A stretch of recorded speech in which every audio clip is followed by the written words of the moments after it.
Alright, hello everyone. Welcome back to the Polyglot grind again as always. I'm not going to be able to maintain eye contact with the camera the whole time because there's a lot of ice in Kiev because the weather keeps fluctuating and everything, so it's quite difficult to walk on the ground here without falling.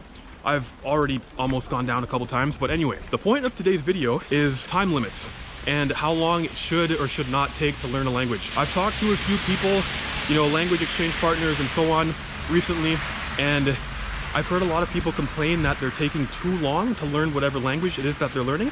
And I just wanted to make this video to talk about the fact that I've also experienced that, and I've also recently learned that there actually is no specific time limit.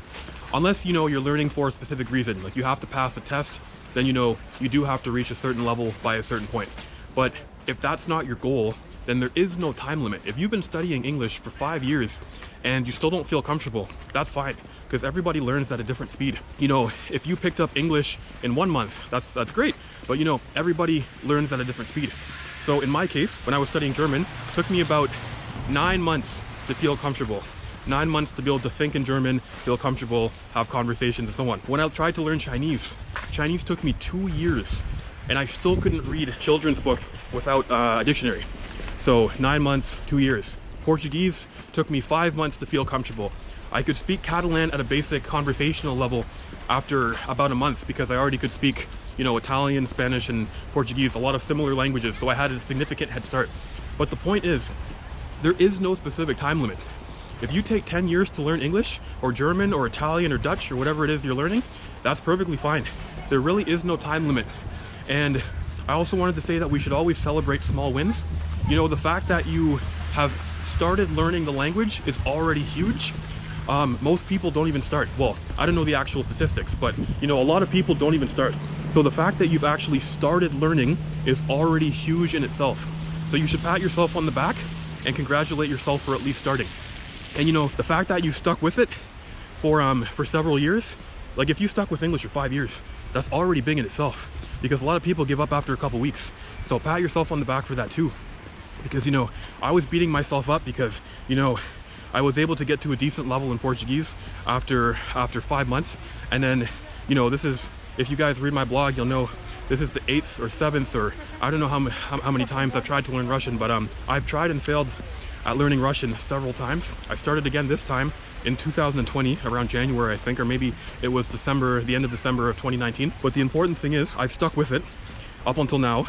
And I was beating myself up quite a bit for not being at the same level I was in Portuguese or Catalan or Spanish or German in the same amount of time. But the thing is, every language is going to take a different amount of time.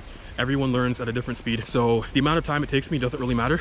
Honestly, the important thing is that I stay consistent, that I keep learning every single day, that I keep putting in the time and all that. And I just I'm trying to remind myself of that now. Because sometimes, you know, I feel kind of demotivated because I think about how much time I put in, and I think about, quote unquote, how little progress I've made. But then I think back to how much progress I actually have made.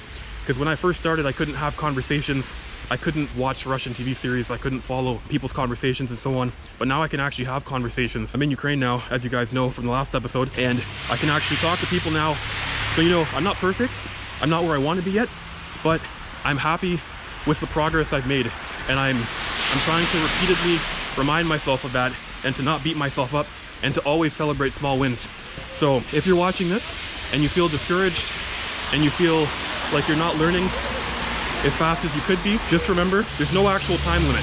Take as long as you need to learn the language, as long as there's no deadline. And all I can say is good luck, celebrate small wins, there is no time limit, and just enjoy the process. And then eventually you'll get to the level that you want to reach.